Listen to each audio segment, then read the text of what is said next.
Tu veux parler Allez, de quoi en premier? on va parler de Pablo. Non, alors, De c'est un Pablo! tweet. Il est très drôle parce qu'en fait, ça ne m'arrivera pas souvent dans une vidéo cinéphile que le film de l'année soit aussi le premier film que je vois. Classique instantané. Et du coup, il y a une phrase à la fin qui est Gracias en por espagnol. trabajo, Pablo! Pablo. Almodovar Pablo. s'appelle Pedro Almodovar. Mais oui, mais du coup, Pablo Almodovar, C'est hyper visiblement. raciste en plus. C'est un peu Sans faire raciste, ouais, exprès. Voilà, c'est ça, bon. Mauvais jet de dés, on va dire, mauvais jet de dés. Oui, c'est vraiment échec Euh, critique là. Échec de rime, hein, vraiment.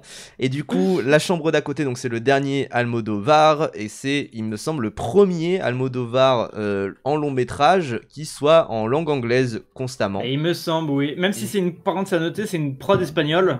Mm. C'est pas une prod américaine, c'est une prod espagnole. Juste, bah, il a pris des acteurs anglophones Ouais. Et surtout des actrices qui, anglophones. qui parlent anglais. Oui, des actrices anglophones. Donc Tilda Swinton et Julianne Toi, Moore. c'est quoi ton rapport déjà au Almodovar? Ma daronne est espagnole, mais j'ai vu que Tout sur ma mère que j'ai adoré. Et ces deux courts-métrages, j'ai plus leur nom, Récemment, ouais. qui Avec étaient tout Pedro pourris. Pascal et Ethan Hawke, et avec aussi déjà Tilda Swinton pour l'autre. Voilà, le Pedro Pascal et Ethan Hawke, il y a des choses à sauver, mais c'est globalement pas terrible. Et le court-métrage avec Tilda Swinton, qui est une merde, une immense merde, une immense daube de merde. C'est de la grosse merde, ça s'appelle le Vox je sais plus quoi. Ah oui, oui. Je ne le conseille pas ce film, je le trouve détestable. Et voilà. Et du coup, La Chambre d'à côté, donc son premier long métrage en Premier langue film. anglaise. Moi, j'ai vu 2-3 films avant, notamment Bresen, ah putain, Mère au bord de la crise de nerfs, là, je sais Ah, plus le Femme au nom. bord de la crise de Femme au nerfs. bord de la crise de nerfs, et Volver, et La Piel Cabito. Volver. La Piel Cabito également, donc en vrai, j'en ai vu pas mal, hein, des films d'Almodovar, je J'en ai vu me rends compte, 3. j'en ai vu 3. Mais voilà. Et du coup, là, La Chambre Attends, t'as d'à... pas vu Tout sur ma mère? Je crois que j'ai pas vu Tout sur ma mère. Ah putain, bah il est vraiment Il me génial, hein. semble, il me semble. Toi, tu l'avais vu? Oui, j'ai vu Tout sur ma mère, moi, en long métrage. Ok. Et du coup, La chambre d'à côté, tu veux commencer ou tu veux que je commence? Vas-y, mais est-ce que tu peux faire le pitch? Bon, le pitch, je l'ai trappé. En gros, c'est Julianne Moore et Tilda Swinton qui sont Ah si, amis, j'ai qui vu Tout étaient sur ma mère, amis, pardon. Mais il y a très qui, longtemps, je pense. qui se retrouvent. L'une est autrice et l'autre reporter de guerre. Enfin, était, parce qu'en fait, elle est Mm. malade. Et elle décide de s'isoler dans une maison de campagne Airbnb un peu de Bourges paradisiaque. Et elle demande à Julianne Moore de l'accompagner parce qu'elle compte se suicider avec une pilule de cyanure et juste passer les derniers instants avec elle. Et juste Julianne Moore ne sait pas quand est-ce qu'elle va se suicider. Et pour savoir quand Tilda Swinton sera morte, dans leur chambre séparée, elle laissera la porte fermée si jamais elle s'est suicidée. Voilà, Donc voilà, dans la chambre d'à côté. Et donc le film, c'est cette histoire-là. Il y a John Turturro à un moment aussi. voilà. Pire rôle de sa Euh... carrière. Mais du coup... ah non, justement, c'est... La... Pas merci pour le travail, Pedro. Pas Vraiment pas merci merci, pour le travail, hein. globalement, Non, Pedro. globalement, moi, j'ai trouvé ça... C'est pas mauvais, En mais... fait, comment dire C'est... En fait, C'est pas comment qu'on dire, c'est s'emmerde que... non plus. Mais En globalement, fait, moi, alors après, on peut parler peut-être un peu déjà du message, parce que c'est quand même un film sur un sujet assez fort qui est le suicide assisté. Il y a 2-3 moments où tu te dis, oui... Enfin, c'est bancal un peu, hein. c'est pas tant... Non, c'est pas tant un truc sur le suicide assisté que sur la mort et comment tu vis un deuil Oui, ou ce le genre de combat truc. Parce contre la qu'en soi, maladie. dans tous les cas, Tilda Swinton se suiciderait, tu vois. C'est juste qu'elle décide de pas être toute seule et le rapport, parce que Julianne Moore est terrifiée par la mort et a écrit un livre sur, sur son rapport à la mort et il y a tout ce truc-là. Et John Turturro où il s'est mis en parallèle aussi la mort du monde, le monde qui se meurt petit à petit, la démocratie qui se perd et ce genre de choses. De manière un peu Donc c'est un maladroite, film, mais ça, un film sur l'angoisse et sur cette peur-là et sur quand même être serein face à ça malgré tout. Mm. Et Ouais, en fait, hein. c'est que il y a des trucs intéressants, mais je n'ai rien sorti devant le film. Encéphalogramme plat. Pareil. Le film se termine, je suis en mode ah ok bon, je sors de la salle et je suis en mode bon bah j'ai vu un film. Je pense que c'est censé être Euh, très fort et tout, mais bon, c'est... en fait, parce que à la Mostra de Venise, il y avait beaucoup de réactions, il y a des critiques qui adorent et le mec, là, Ça a même eu un lion d'or, je crois, hein. pour la performance de Tilda Swinton, je Ouais. crois. Alors qu'en vrai, bon. Je le trouve pas si ouf que ça. Elle est stylée, hein, c'est Tilda joue Swinton. bien, mais en fait, encore une fois, il y a ce côté. Non, film, il y en a pas. un film avec Tilda Swinton qui joue une meuf très froide et puis basta. Non, le Lion d'Or. Ah, il a eu court. le Lion d'Or. Non, mais là, c'est un Lion d'honneur. C'est un lion pour sa carrière, j'espère. Ou Oui, alors peut-être que parce c'est que- un syndrome de type. Non, après c'est pas ça. Ah oui, pardon, El León de Oro. Leon de Oro par Pablo. Pablo. Mais ou alors c'est un lion d'or en mode enfin on a pu voir un Almodovar sans avoir à lire des sous-titres parce que les ricains savent pas lire des sous-titres. Mais non, c'est un Non, lion mais d'or, c'est pas donc des c'est à Ricains, c'est Venise. des Italiens, connard. Bah oui, c'est ça C'est que le Lion d'Or de Venise, c'est pas des mises au muse. Mais oui, c'est ça que je voulais Mais dire. non, globalement, moi, déjà, le truc où je suis. Où ça me chiffonne, c'est que là, on vous a remis le principe du film, c'est-à-dire une sorte de huis clos en mode suicide assisté. Un peu Ça arrive au bout de Persona, 40 tu minutes. vois. Ça arrive au bout de 40 minutes de film. Oui. Et la première partie du film, elle est. Elle est rythmée comme un épisode des Griffins. C'est-à-dire qu'il y a C'est vrai, j'y pense pas. J'allais dire, elle est désastreuse. Moi, je la trouve ratée. Parce que tout est ultra kitsch, fait ultra faux. Et oui, il y a beaucoup de flashbacks qui arrivent tout le temps. Je jure, c'est ce que j'ai pensé. Je me suis dit, Non, mais attends, t'as le film raison. va être comme ça. Genre... Non, mais j'ai eu très très peur du film à ce moment-là. Oui. Du coup, t'as vraiment Tilda Swinton qui raconte, parce que du coup, elles sont perdues pendant plusieurs années, et t'as Tilda Swinton qui raconte à Julianne Moore à chaque fois tiens, il s'est passé ça, ça, ça, et puis flashback, et tu vois le truc qui se passe. Et en plus, c'est rythmé bizarrement parce que t'as constamment. Tu sais, il n'y a pas d'entre-deux, c'est vraiment plein de scènes qui se suivent dans des jours différents où elles se racontent leur bail. Et c'est très programmatique et je m'emmerde. Et en plus, je trouve ça trop mal écrit perso. Genre, c'est vraiment en mode, tu te souviens quand il y a 5 ans j'ai fait ça? Genre, je suis en mode, ok, vraiment, genre, ça va. Je sais que, voilà, ils se sont pas vus depuis un moment, tout ça, mais quand même, t'écris un peu mieux à la base, Pedro. Pablo, t'écris mieux à la base, Pablo. Elle hombre de la familia. Et donc c'est une dinguerie parce que c'est vrai, en fait ça fait très telenovela et kitsch, sauf que ça marche dans toute sa mère parce que c'est presque raciste de dire ça, mais c'est vrai. Bah non, il y a vraiment un côté kitsch, je trouve. Et mais non, parce que c'est surécrit. Oui, un peu camp, hyper, au moins, tu vois. C'est très camp, ouais, c'est très. Même dans le jeu et tout, dans comment ça fait, je me suis dit bon, ok, je suis pas totalement dedans, mais pourquoi pas. C'est vraiment pas ouf. Et alors que le seul référentiel que j'ai de bons films de Pedro, c'est Tout sur ma mère. Je l'ai vu Tout sur ma mère et j'ai vu aussi La mauvaise éducation, qui était très bien d'ailleurs. Où ça joue beaucoup avec ce côté-là, mais en réussi en fait. C'est parce que tu suis des personnages jouant en couleur et ce genre de trucs. Là, c'est des bourges de cons qui parlent de leur rapport à la mort et il n'y a pas de second degré ou de trucs un peu. Ce qu'il y a dans Tout sur ma mère avec les hasards de la vie qui font qu'il y a quelque chose de très romanesque. Là, c'est pas le cas du tout. Donc, je trouve ça ridicule. Ce flashback-là est ridicule. Oui, il est vraiment. Ce flashback ne sert à rien et tu peux vraiment enlever la première partie et faire un film de 1h20 qui est sympathique parce que à partir du moment où ça va dans la deuxième partie, c'est-à-dire le moment où ils sont en huis clos, le film devient intéressant en fait. Ouais. Pas bien, mais intéressant et c'est cool. Là, c'est vraiment de la merde et les flashbacks, je trouve ça lame. Et en plus, je trouve ça un peu mal filmé la première partie parce qu'il y a beaucoup de gros plans, sauf qu'ils sont un peu cadrés trop bas ou trop haut, donc c'est un peu bizarre. En plus, sans être genre, je suis désolé, c'est pas très subtil que il a voulu faire un film sur des lesbiennes. Au final, c'est un peu plus comment dire, c'est plus ambigu sur la suite, mais du coup sur le début je me suis dit oui, ok, si tu veux faire un film sur des lesbiennes, j'ai compris. c'est vraiment oui, non, mais le début ça rencontre 4 personnages où il se dit ah, tu sais que machin c'est une lesbienne, tout ça, genre elle est là à signer des bouquins et il y en a une qui dit c'est pour ma copine et je veux lui dire ne t'inquiète pas, ça ne se reproduira plus, tu vois, des trucs du genre. Ça parle d'un auteur, enfin d'une autrice, du coup ça dit tu savais qu'elle était homosexuelle, genre vraiment c'est pas du tout subtil. Et après sur la suite je me suis dit bon bah au moins il y a plus trop ce genre de clin d'œil là et tu comprends un peu plus leur relation, etc. Et c'est pas nécessairement des lesbiennes les deux, mais en tout cas il y a une relation très proche. Bah, ça fait penser même, il y a un plan qui copie Persona, tu vois, ou de Bergman, qui est un très beau plan, hein, bien sûr. Et globalement le film il est pas niveau photo, il y a toujours un peu, tu parlais de personnages en couleur, il y a toujours des couleurs de Almodovar, tu vois, vraiment il y a ce truc où il y a des moments. Là c'est l'étalonnage est quand même un peu plus réaliste, on va dire. Oui, un peu plus bien sûr, mais oui. Mais ça va.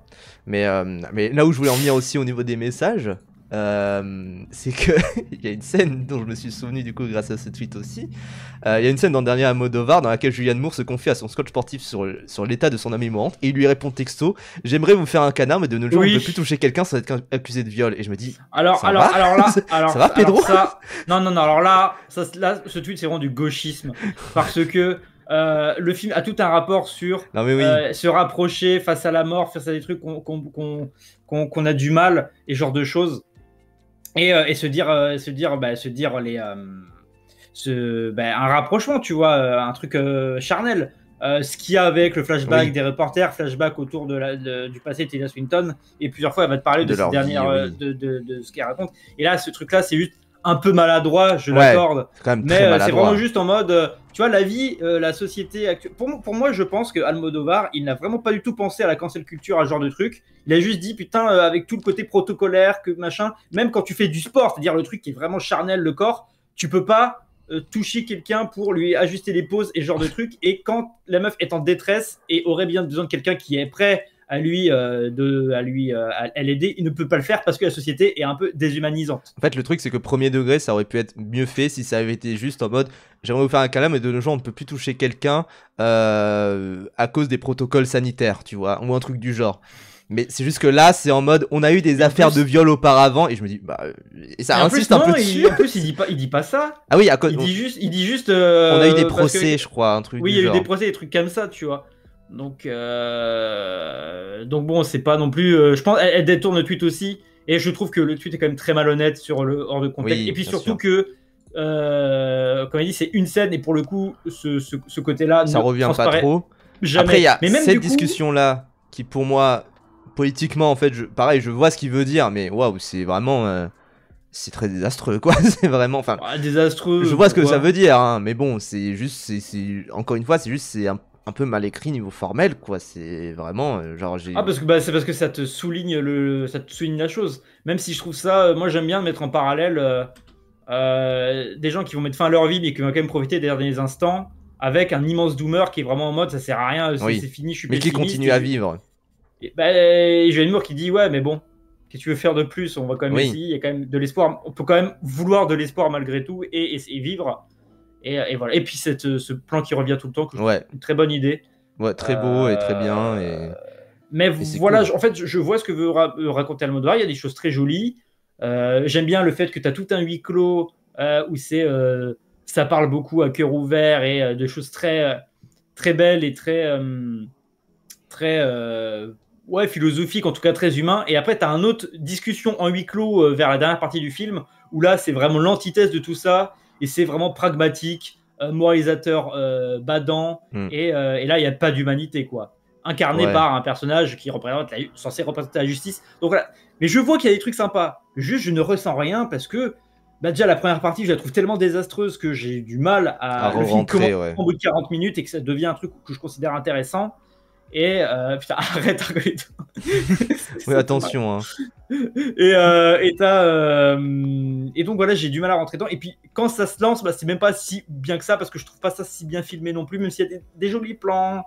En fait, la promesse est trop bien, tu vois. La promesse est vraiment très cool. Encore une fois, le côté très vraiment personnel Bergman, pour le coup, je pense que c'est vraiment la grosse inspiration et le fait que ça soit cité, c'est pas par hasard, et pour le coup, c'est vraiment en plus une inspiration dans même les thèmes et enfin pas nécessairement les thèmes, mais en tout cas ce que ça aborde et la relation entre les deux personnages, tout ça.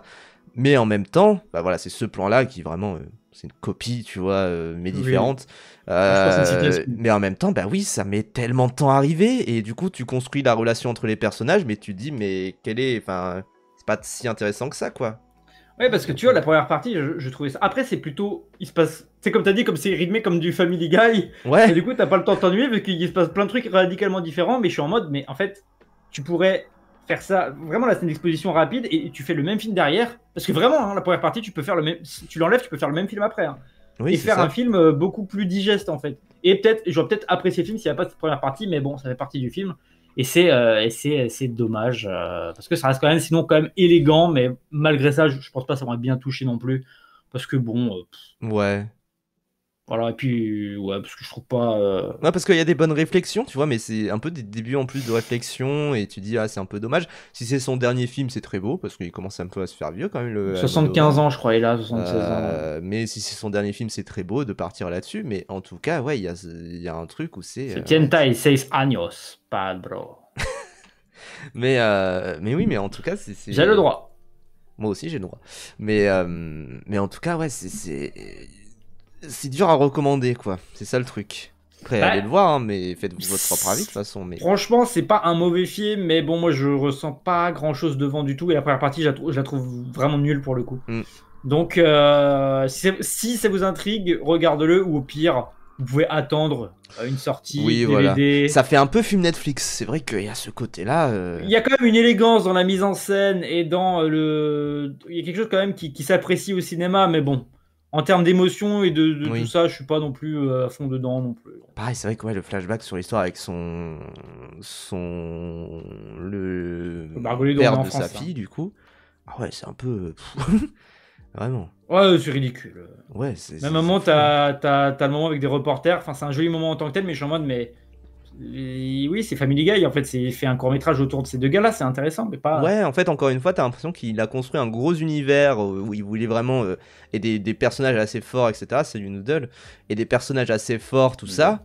Mais que derrière, ça va pas très très loin, quoi. Est-ce que c'est une adaptation C'est une adaptation d'un bouquin, ouais. Bah, je pense que le bouquin doit être bien meilleur. Ouais, c'est possible. Coup, je pense qu'il doit être mieux rythmé parce que là, je vous dis vraiment, le début du film, c'est vraiment Family Guy des Griffins, quoi. C'est vraiment fou. El hombre de la familia. Hein. Je pensais pas que c'était possible de gentrifier la mort. Oui, en plus, c'est ça. Bon, après, on s'en fout, tu vois. Merci, Bielsa. Oui, après, c'est des bourges, oui. Oui, voilà, c'est des bourges. Bon, la moitié du cinéma. En fait, ça aide pas à avoir une grande chaleur humaine, une grande empathie par ça, quoi. C'est juste que c'est quand même classe et bien joué. Julianne Moore, surtout, Julianne Moore. Donc, voilà. Mais bon. Et pareil, je trouve que en vrai, le perso de Julianne Moore, il est un peu creux, tu vois. Quand plus j'y repense, je me dis, bon, il est pas très développé. Et c'est un peu un personnage de spectateur constant. Et en fait, il est un peu là pour poser des questions à d'autres, tu vois. Bah, c'est ce que j'aime bien aussi, c'est que j'en ai pas parlé, mais moi j'aime bien aussi au début, j'ai cru que ça même allait dans un truc un peu plus badant, parce que Tilda Swinton est quand même vraiment vachement égoïste par moment avec Julianne Moore, et elle met plein de règles bizarres, et tu sais, il y a un peu un truc, tu sais, où un peu froid et robotique, quoi, ouais. Un peu plus clinique, et ce côté, tu sais, un peu thriller huis clos, film de kidnapping, en mode il y a des règles à respecter. Et faut pas les proscrire, et du coup t'as vraiment ce truc qui te met plein de conditions. Elle joue un peu avec ses nerfs, parce qu'à un moment la porte est fermée mais sans faire exprès, et du coup elle revient en mode bah oui, bah ça arrive, c'était juste le vent, calme-toi. Oui. Alors que Julianne Moore elle est en mode bah putain, ma BFF elle est morte, ça veut dire. Oui. C'est ça. Et enfin bref, mais en fait il y a des trucs intéressants. Si vous êtes curieux, allez le voir. Si vous aimez bien Almodovar de base, mais moi je suis passé à côté. Assez, classique, hein, peut-être un peu, voilà. Mais encore une fois, je trouve c'est un peu du Almodovar s'il avait fait un film sur Netflix, soit d'ailleurs un de ses derniers films c'était un film Netflix. Peut-être qu'il s'est un peu trop habitué, quoi. Et John Turturro, je n'aime pas son personnage, vraiment. Bah, il était très peu présent aussi. Hein. Oui, mais. Et je donne ce film 2 pouces, 5 sur 5. Pareil.